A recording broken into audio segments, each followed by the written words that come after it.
الحمد لله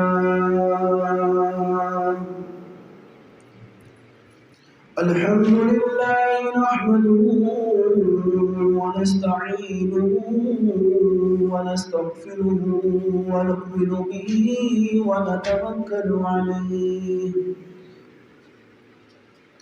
ونعوذ بالله من شرور أنفسنا ومن سيئات أعمالنا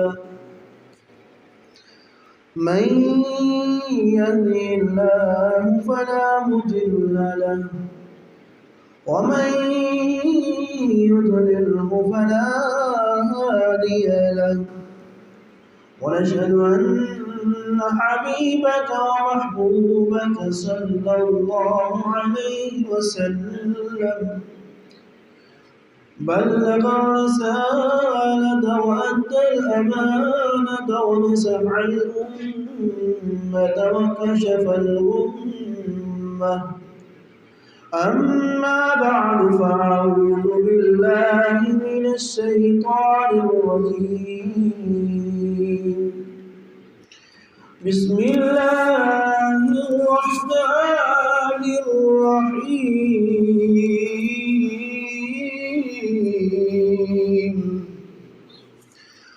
في جنات يتساءلون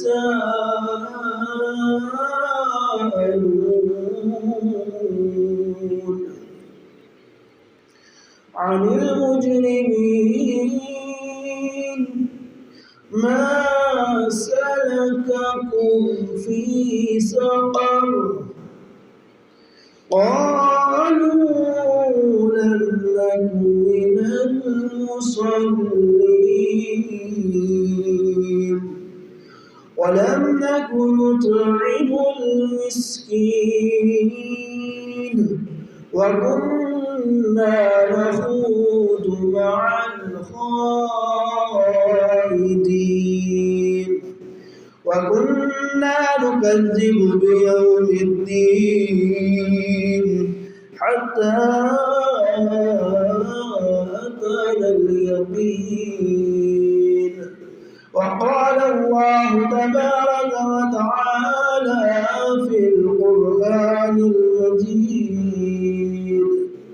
بسم الله الرحمن الرحيم إن الله وملائكته